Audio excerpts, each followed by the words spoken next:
Shalom Bapak Ibu sering kasih Tuhan. Puji Tuhan, hari ini kita kembali bersama-sama memanfaatkan waktu kita untuk bisa menyambut hari Tuhan di dalam ibadah ini, dan secara khusus kita akan bersama juga merenungkan firman Tuhan.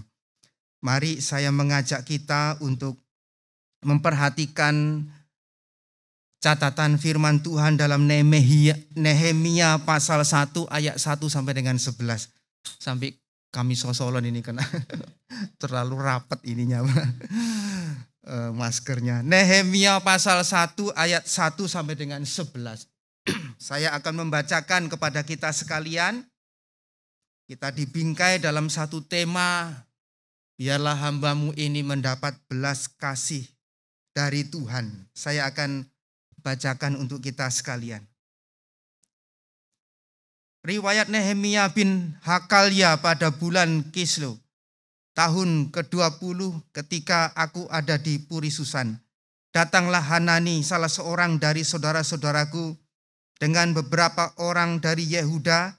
Aku menanyakan mereka tentang orang-orang Yahudi yang terluput, yang terhindar dari penawanan, dan tentang Yerusalem. Kata mereka kepadaku, orang-orang yang masih tinggal di daerah sana yang terhindar dari penawanan ada dalam kesukaran besar dan dalam keadaan tercela. Tembok Yerusalem telah terbongkar dan pintu-pintu gerbangnya telah terbakar. Ketika aku dengar berita ini, duduklah aku menangis dan berkabung selama beberapa hari. Aku berpuasa dan berdoa ke hadirat Allah semesta langit. Kataku, ya Tuhan Allah semesta langit, Allah yang maha besar dan dahsyat, yang berpegang pada perjanjian dan kasih setianya terhadap orang yang kasih kepadanya dan tetap mengikuti perintah-perintahnya. Berilah telingamu dan bukalah matamu, dan dengarkanlah doa hambamu yang sekarang kupanjatkan ke hadiratmu siang dan malam bagi orang Israel. Hamba-hambamu itu dengan mengaku segala dosa yang kami orang Israel telah lakukan terhadapmu. Juga aku dan kaum keluargaku telah berbuat dosa. Kami telah sangat bersalah terhadapmu dan tidak mengikuti perintah-perintah, ketetapan-ketetapan dan peraturan-peraturan yang telah kau perintahkan kepada Musa hambamu itu. Ingatlah akan firman yang kau pesan kepada Musa hambamu itu, yakni bila kamu berubah setia, kamu akan kucerai-beraikan di antara bangsa-bangsa.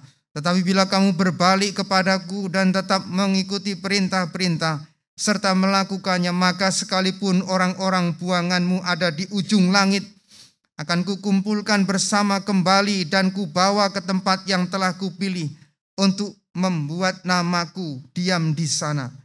Bukankah mereka ini hamba-hambamu dan umatmu, yang telah kau bebaskan dengan kekuatanmu yang besar dan dengan tanganmu yang kuat? Ya Tuhan, berilah telinga kepada doa hambamu ini, dan kepada doa hamba-hambamu yang rela takut akan namamu. Dan biarlah hambamu berhasil hari ini dan mendapat belas kasihan dari orang ini. Ketika itu aku ini juru minuman raja. Amin. Bapak Ibu Saudara yang dikasihi Tuhan, tema kita hari ini cukup membuat kita harus dengan penuh terbuka dan penuh kerendahan hati, bahwa tema ini membawa kita menempatkan diri kita itu serendah-rendahnya, yang paling rendah di hadapan Tuhan, dan sekaligus menempatkan setinggi-tingginya pengharapan kita hanya kepada Tuhan. Kalau kita pernah melihat seorang tokoh ini ya, ini cukup kuat. Dia bernama Ronnie Coleman. Jadi dia itu seorang binaraga yang beberapa tahun mendapat Mr. Olympia ya. Badannya gede itu ya. Wah, badan saya kalau segede ini kira-kira mau ngapain ini. Jadi ibaratnya jadi preman seluruh kabupaten ini ditakuti pasti gitu ya. Dia memang seorang yang luar biasa sekali, membentuk tubuhnya menjadi sedemikian rupa sampai dia berhasil beberapa tahun menyabet Mr. Olympia dunia gitu ya. Tapi dalam satu waktu terjadi dia mengalami sakit, Bapak Ibu saya kasih Tuhan. Mengalami sakit dan lemah dan bahkan lumpuh. Wah, ini sesuatu yang sangat mengejutkan ini. Mungkin dari sisi dokter Novian tahu ya, terlalu keras untuk melatih fisiknya itu sampai satu saat dia sakit dan lumpuh, Bapak Ibu. Wah, ini sesuatu yang sangat mengagetkan sekali ya, karena kondisi ini.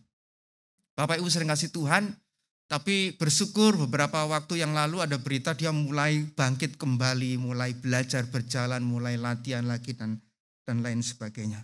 Sebetulnya apa yang ingin saya sampaikan Bapak Ibu sering kasih Tuhan, di dalam hidup kita itu akan terjadi perubahan-perubahan yang tidak kita nyana. Perubahan-perubahan mungkin kecil, mungkin saja besar terjadi di dalam kehidupan kita. Dan banyak dari antaranya mungkin saja mengecewakan kita. Banyak dari antaranya kita nggak bisa terima. Dan disinilah kita perlu menyadari pentingnya anggapan bahwa hidup ini adalah belas kasih Tuhan. Itulah yang menolong kita untuk kita bisa belajar. Menerima kehidupan kita masing-masing di dalam perubahan-perubahan yang akan terjadi di dalam kehidupan kita. Bapak Ibu sekalian kasih Tuhan, hidup kita ini tidak bergantung pada kemampuan kita sesungguhnya, pada kekuatan kita. Memang tidak gampang untuk menyadari hal ini bahwa semua itu karena hanya belas kasih Tuhan yang diberikan kepada kita. Tidak gampang. Apalagi dari antara kita merasa kita telah berusaha dengan luar biasa. Apalagi dari antara kita merasa sudah berjuang, sudah mengorbankan banyak hal untuk bisa memiliki ini dan itu. Usaha kita sudah begitu keras, maka sedikit demi sedikit kita merasa memiliki hak atas kehidupan kita untuk mendapatkan sesuatu di dalam kehidupan kita. Itu bisa kita alami Bapak Ibu saudara yang kasih oleh Tuhan.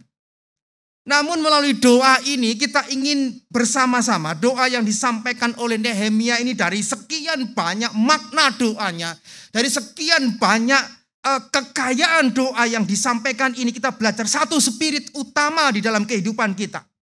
Bukan soal waktu kita kepepet, setelah itu baru kita minta tolong kepada Tuhan, tetapi kita ingin belajar sebuah pengakuan untuk menyadari bahwa hidup ini hanya karena belas kasih Tuhan, Bapak Ibu.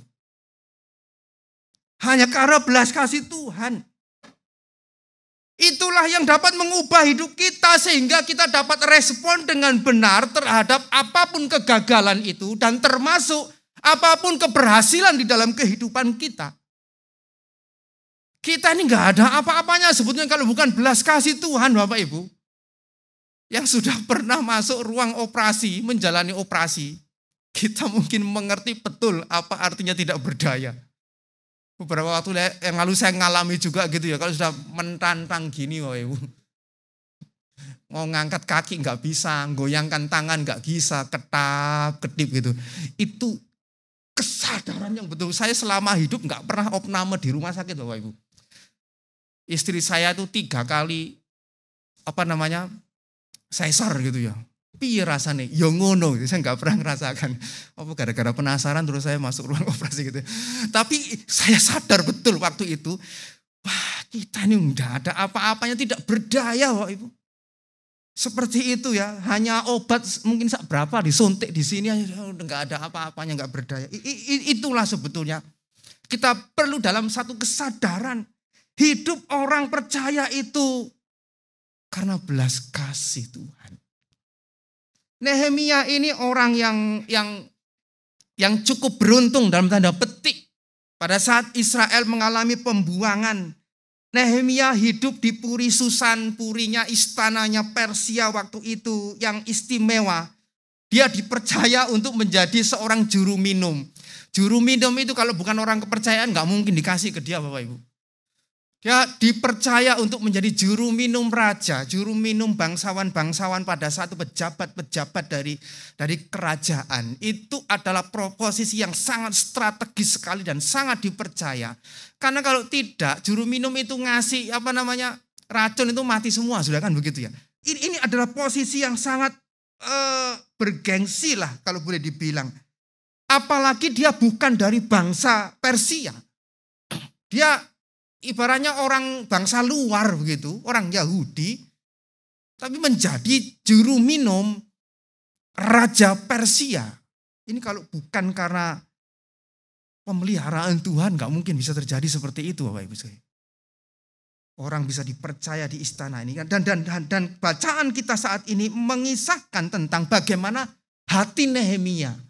Bagaimana beban hatinya Nehemia bagi orang-orang Yahudi, orang-orang Yehuda, orang-orang Israel yang diangkut oleh Raja Babel pada saat itu ke Babel, dan masih ada juga yang tersisa di Yerusalem, di Israel.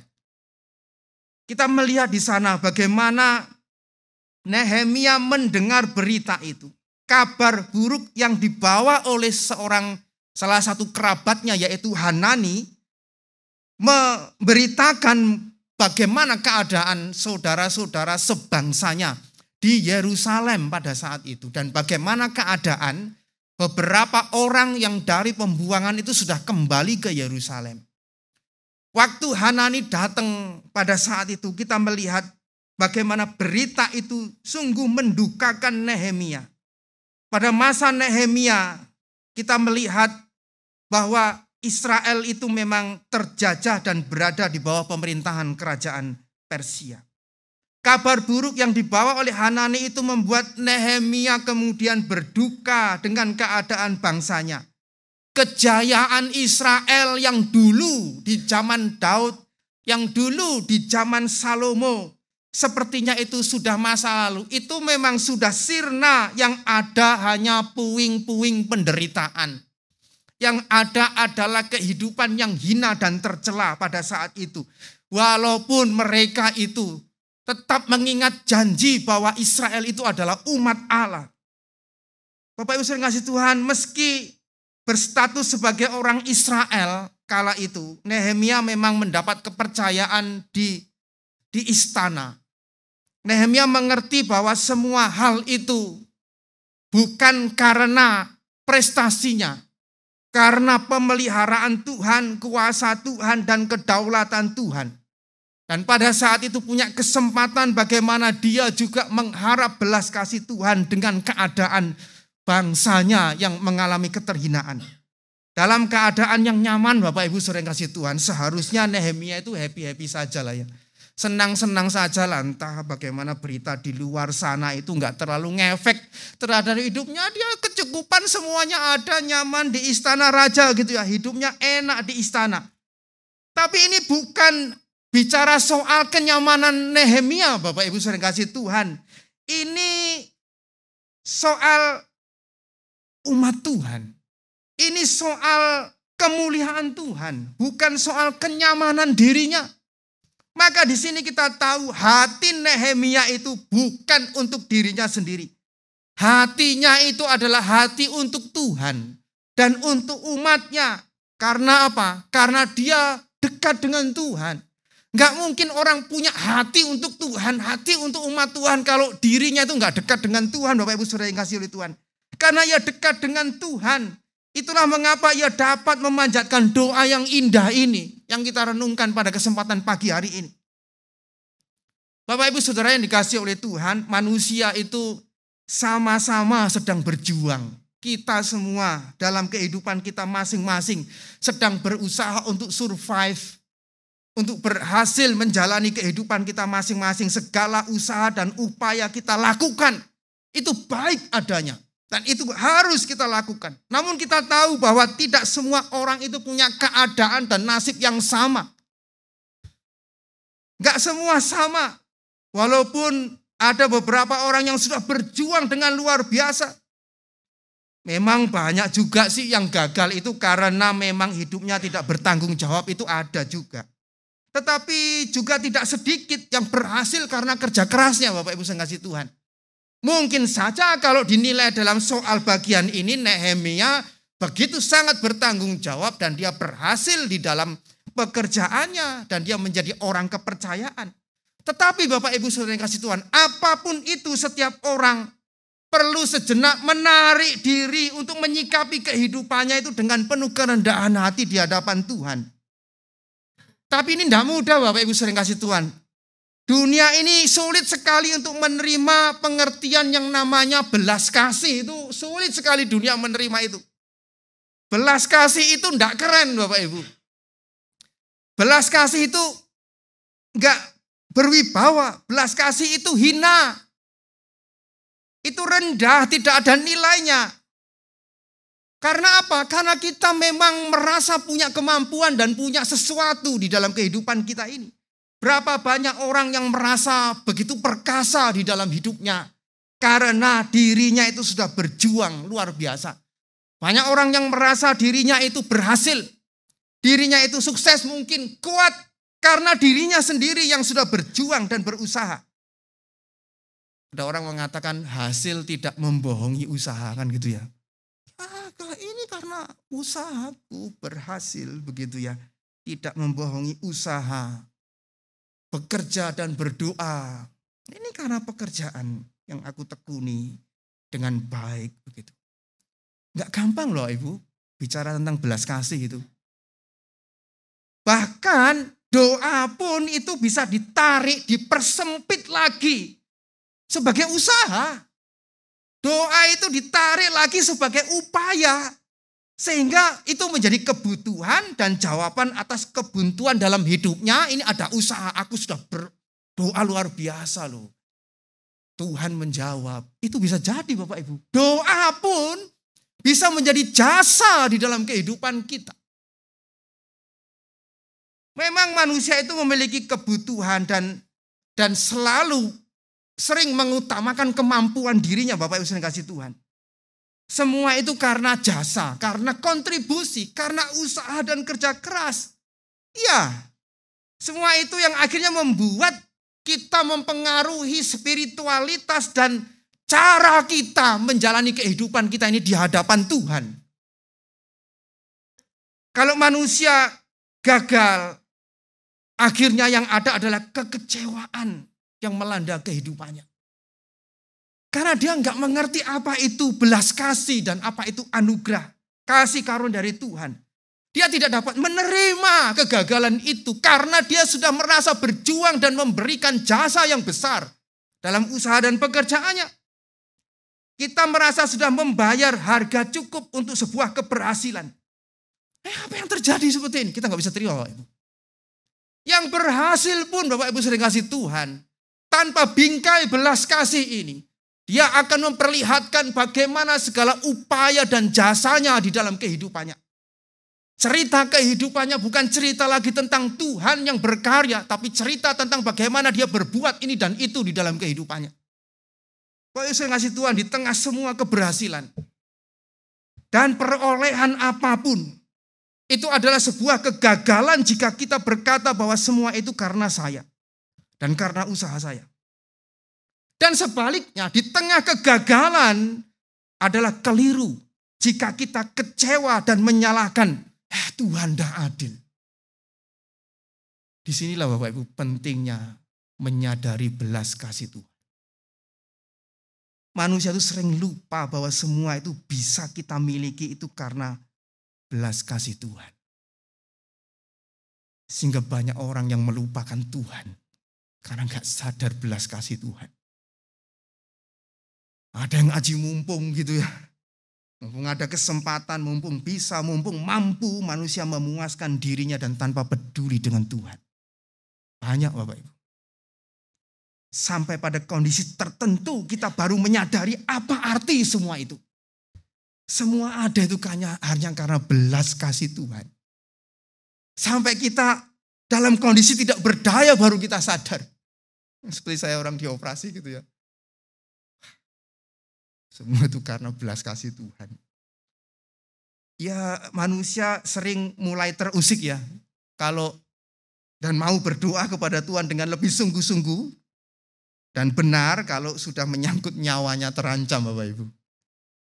Di dalam bahaya. Ya itu manusia pada umumnya. Apakah dia pernah berdoa karena keprihatinan pada pekerjaan Tuhan, pada pengembangan pelayanan, Wah, itu urusan kesekian Bapak Ibu. Apa yang kita pedulikan saat ini? Sebetulnya saya juga nggak tahu, setiap kita punya pergumulan, tapi itu bisa terlihat melalui doa-doa kita di hadapan Tuhan. Bapak Ibu sekasih Tuhan, kalau kita kembali lagi kepada ayat-ayat ini, apakah yang dilakukan oleh Nehemia ketika dia bertemu dengan Hanani? Kita tahu Nehemia itu bukan orang yang menceritakan tentang prestasi yang dia raih di istana itu, tidak. Dia tidak menceritakan bagaimana pengalaman-pengalamannya sehingga dia sampai pada jabatan yang prestisius ini sebagai orang kepercayaan raja, enggak juga. Dia tidak menceritakan kebanggaan-kebanggaan pribadinya atau menceritakan segala hal yang indah di istana, tidak. Ternyata tidak. Tapi dia menanyakan justru bagaimana keadaan saudara-saudaraku yang ada di Yerusalem itu. Dan Hanani bercerita bagaimana kondisi saudara-saudaranya yang ada di Yerusalem pada saat itu. Nehemia ternyata begitu peduli dengan kondisi orang Yahudi dan juga Yerusalem yang terjadi pada saat itu. Posisinya memang penting di dalam kerajaan pada saat itu, tapi tidak menyebabkan Nehemia merasa menjadi orang yang nyaman dan berpuas diri dengan apa yang dia miliki pada saat itu. Nehemia justru bertanya, ingin tahu bagaimana orang-orang umat Tuhan ini di Yerusalem. Dan kita tahu dalam bacaan ini bagaimana dia menangis, bagaimana dia berkabung dengan sungguh-sungguh ketika mendengar kondisi bangsanya. Dan Nehemia akhirnya memohon belas kasih Tuhan terhadap kondisi yang terjadi pada saat itu di dalam doa-doanya, Bapak Ibu saudara kasih Tuhan. Nehemia menangis dengan sungguh. Mulai dari ayat 5 sampai dengan ayat 11 kita melihat bagaimana doa-doa yang dipanjatkan oleh Nehemia. Ia mengenal betul dengan benar siapakah Allah itu. Dan dia mengenal betul siapa umatnya, siapa dirinya yang begitu bobrok di hadapan Tuhan. Dia mengenal betul. Nehemia memanjatkan doa kepada Allah dengan kesadaran yang penuh tentang siapa Allah itu yang besar, yang berbelas kasih, yang setia kepada perjanjiannya. Dia mengenal betul Allah yang dia sembah. Tetapi pengenalan kepada Allah itu sekaligus membuat mereka tahu, Nehemia mengenal betul kebobrokan dirinya. Dosa-dosa yang dilakukan oleh Israel pada saat itu. Detail loh kalau kita melihat pada ayat yang ke-7. Bagaimana melanjutkan doanya Nehemia mengakui segala dosa-dosa bangsanya, dosa kaum dan keluarganya. Mengakui bagaimana Tuhan pada saat itu begitu membenci dosa. Dan Nehemia mengaku secara detail dosa-dosanya, pelanggaran-pelanggaran atas perjanjian Tuhan. Dan itu adalah kesungguhan, permohonan belas kasih kepada Tuhan. Kalau orang datang kepada Tuhan dengan kesadaran ini Bapak Ibu, tidak mungkin dia berdoa itu dengan tuntutan-tuntutan, enggak mungkin. Dia pasti datang dengan mohon belas kasih. Karena sudah menempatkan diri serendah-rendahnya itu. Orang yang salah, orang yang berdosa di hadapan Tuhan, maka pastinya dia tidak akan datang dengan tuntutan-tuntutan. Pastinya dia tidak akan datang dengan kekecewaan-kekecewaan atau komplain-komplain di hadapan Tuhan. Jauh itu dari pikiran Nehemia. Justru dengan kerendahan hati, dengan kesungguhan datang, merendahkan serendah-rendahnya karena dosa yang sudah mereka lakukan. Dan meninggikan setinggi-tingginya pengharapan kepada Allah yang berbelas kasih kepada umatnya. Itu penting di dalam kehidupan kita Bapak Ibu. Nehemia tidak datang kepada Tuhan dengan mengatakan Tuhan tidak adil. Tidak. Kalau itu yang terjadi, dia tidak akan merendahkan diri di hadapan Tuhan. Tapi memang Tuhan adalah Allah yang berbelas kasih. Sehingga sampai dengan bacaan ayat yang ke-11, sekalipun Nehemia itu punya rencana untuk dijalankan, tetap di situ dia ungkapkan, kiranya aku mendapat belas kasihan. dari Tuhan supaya raja ini memberikan izin untuk melakukan sesuatu bagi pemulihan Israel. Sekali lagi di sini, belas kasih. Sebelum ia bertindak, dia mohon pimpinan Tuhan terlebih dahulu agar segala sesuatu yang dia lakukan dapat sesuai dengan pimpinan Tuhan dan dapat bergantung kepada kekuatan Tuhan. Yang paling utama, belas kasih Tuhan saja. Bapak, Ibu, Saudara yang dikasihi oleh Tuhan, apakah Nehemia berdoa untuk menggugah Tuhan? Untuk menggerakkan Tuhan? Tidak. Tidak. Ia datang dengan pengakuan dosa, Bapak Ibu. Dan kerendahan hati. Dengan memperhatikan kehendak Tuhan. Dan yang paling akhir-akhirnya dia menutup itu dengan mohon belas kasih Tuhan. Saya percaya setiap kita punya pergumulan. Setiap kita pasti punya cita-cita. Masing-masing dari antara kita. Dan di sana Bapak Ibu sering kasih Tuhan berharap pada belas kasih Tuhan. Dan terus merasakan hidup ini adalah karena belas kasih Tuhan. Itu penting sekali dalam kehidupan kita. Supaya kita tidak salah di dalam merespon kehidupan kita ini. Kalau kita melihat perjalanan hidup Bapak Ibu sering kasih Tuhan. Entahkah itu berhasil, enggak tahu kita banyak berhasilnya atau banyak gagalnya. Entahkah berhasil ataukah gagal. Jika semua itu karena belas kasih Tuhan, maka bukan lagi itu tujuan hidup.